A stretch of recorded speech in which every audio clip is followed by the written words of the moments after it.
আসসালামু আলাইকুম ভিউয়ার্স, এটি পর্তুগাল থেকে এই ফোনটি পাঠিয়েছে। মূলত পর্তুগালে কিন্তু সুন্দরবন কুরিয়ার নেই। এটি পর্তুগাল থেকে খাগড়াছড়িতে ওনার গ্রামে পাঠান এবং সেখান থেকে আমার কাছে কুরিয়ার করা হয়েছে। তো এই ফোনটি মূলত ডেট একটি ফোন, আর এই ফোনটি পর্তুগালে দেখিয়েছিলেন। আর এটির মডেল হচ্ছে পোকো X3 Pro। তো এটি ডেড হয়ে যাওয়ার পর উনি পর্তুগালে দেখিয়েছিলেন। ওনারা ফোনটি প্রবলেমটি সলভ করতে পারেনি। আসলে ফোনটির কী ধরনের প্রবলেম হয়েছে এবং কি ওনারা কী ধরনের কাজ করেছে। ফোনটি চার্জিংয়ে টোটালি কোনো রিডিং নেই এবং ননসেন্স কন্ডিশনে রয়েছে। আমি দেখব যে ফোনটির কী অবস্থা। ফোনটি প্রথমে আমি ওপেন করে নেব, আর সেই সাথে বলবো যে আপনারা চ্যানেলটি যারা এখনও সাবস্ক্রাইব করেননি অবশ্যই সাবস্ক্রাইব করে রাখবেন এবং কি লাইক দিয়ে দিবেন। লাইক দিলে ভিডিওতে অবশ্যই নতুন করে ভিডিও দেওয়ার অনুপ্রেরণা বা ভালো লাগা জাগ্রত হয়। তো ফোনটি ওপেন করে নিচ্ছি। আসলে এই ধরনের যে প্রসেসর ইস্যুগুলো রয়েছে সেগুলো আমি প্রতিনিয়ত কাজ করে থাকি। প্রসেসর ইস্যু নিয়ে আপনারা যদি আমার সাথে কন্ট্যাক্ট করতে চান, ডিসক্রিপশনে আমার নাম্বার দেওয়া থাকবে, আমার সাথে কন্ট্যাক্ট করতে পারেন। তবে অবশ্যই ফোনগুলো ফার্স্ট টাইম ইনটেক অবস্থায় আমাকে পাঠাতে হবে, কারণ কাজ করার পরে ফোনগুলো যখন খারাপ হয়ে যায়, না হওয়ার চান্স অনেক বেশি থাকে, সেই ফোনগুলো কিন্তু আমি একদমই রিসিভ করি না। তো অবশ্যই আপনারা যে ফোনটি প্রথম যখন ডেড হবে, এই ধরনের প্রসেসর ইস্যু নিয়ে অনেক ফোন ডেড হচ্ছে। এটি শুধু পোকো বা শাওমি ফোন নয়, অনেক ফোনই ডেড হচ্ছে। সেই ফোনগুলো আপনারা জানতে হবে। দেখুন, এটি যে অ্যান্টিনার সুইচ রয়েছে, অ্যান্টিনা কানেকশন, সেটি কিন্তু ভাঙা। সেটি আমি খুলে নিলাম এবং ভিতরে আমি দেখব কি কন্ডিশনে রয়েছে। উপরে তেমন কোনো কাজ করা হয়নি দেখতে পাচ্ছি। তো আমি প্রথমেই পিসিবি বোর্ডটি বের করে নেব, যেটি মাদারবোর্ড। এটি হচ্ছে মেন। আর মাদারবোর্ডের আমি দেখতে পাচ্ছি স্টিলের কোনো শেল কাটিং করা হয়নি, কিন্তু মনে হচ্ছে যে আইসিতে কোনো কাজ করা হয়েছে। যা হোক, আমি ডিসি পাওয়ার সাপ্লাই রিডিংটি দেখে নেব, কারণ যেহেতু কাজ করা ফোন সেহেতু অবশ্যই রিডিং দেখা জরুরি।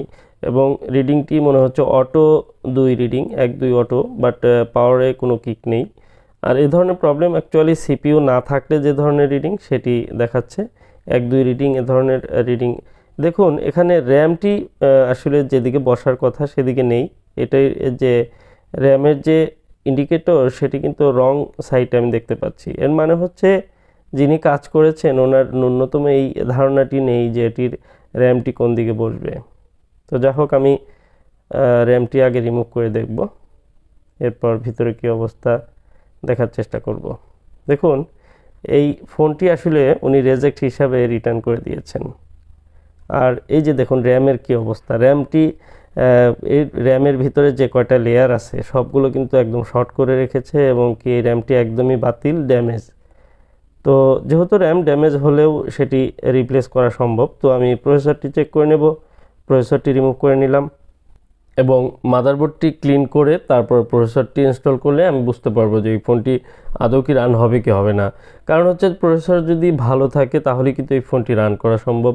আর এই ফোনটিতে অনেক গুরুত্বপূর্ণ কিছু ডকুমেন্ট রয়েছে, যেটি ওনার আইডি কার্ড সহ বিভিন্ন ব্যাংক অ্যাকাউন্ট, বিভিন্ন কিছু রয়েছে এই ফোনটিতে।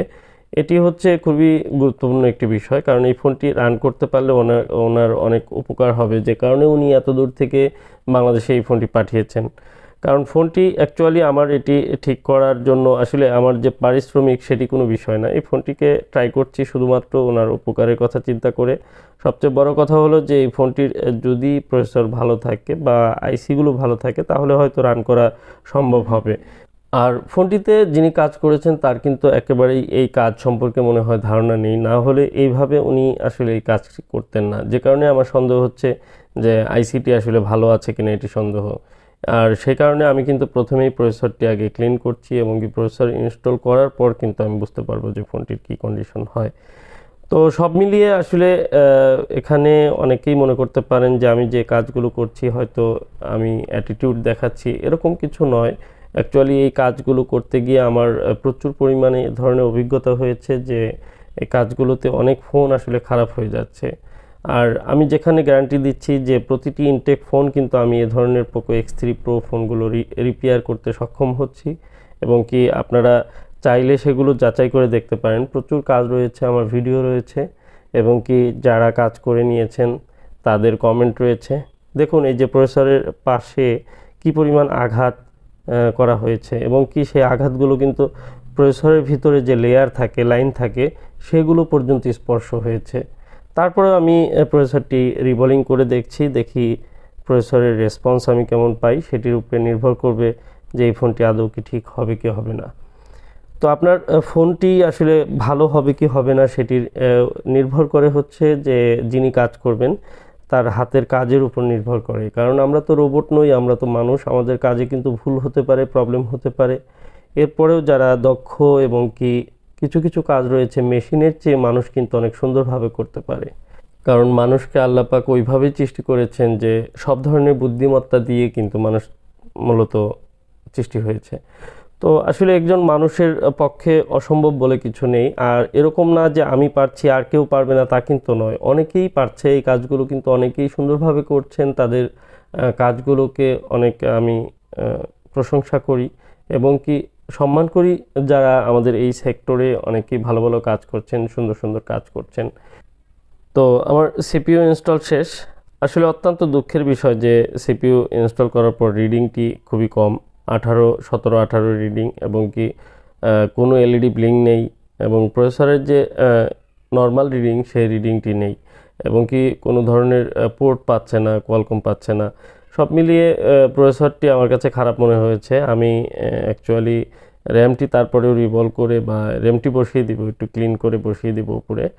আর এই ফোনটিতে আমি আরও অনেক সময় দিয়েছি, আমি দীর্ঘ 2 থেকে 3 ঘন্টায় এক্সট্রা সময় দিয়েছি। এই প্রসেসর এবং ফ্ল্যাশার আইসি আমি অন্য একটি মাদারবোর্ডেও লাগিয়ে চেক করেছি, এরপরেও এই প্রসেসরটির কোনো রেসপন্স ভালো কিছু পাইনি। একদম কমপ্লিট মাদারবোর্ডে লাগিয়ে চেক করেও আমি রেজাল্ট পাইনি, যে কারণে ফোনটি আবার আগের মতো ফিটিং করে তাকে রিটার্ন দিতে হচ্ছে। অত্যন্ত দুঃখের সাথে জানাচ্ছি যে আসলে তার জন্য আমি কিছু করতে পারলাম না। তবে প্রথমত এখান থেকে আমরা শিক্ষা নেব যে আমরা যাকেই দেখাবো প্রথমে অবশ্যই ভালো একজন টেকনিশিয়ানকে দেখাবো, যেন আমাদের জরুরি ডকুমেন্টগুলো নষ্ট না হয়। এ ধরনের রিজেক্ট হওয়া অনেক ফোন কিন্তু আমার কাছে পাঠাতে চান, আসলে সেই ফোনগুলো এখন নিতে পারছি না। আপনারা শুধুমাত্র ইনটেক ফোনগুলো নিয়ে আমার সাথে কথা বলতে পারেন, আমার নাম্বারে যোগাযোগ করুন।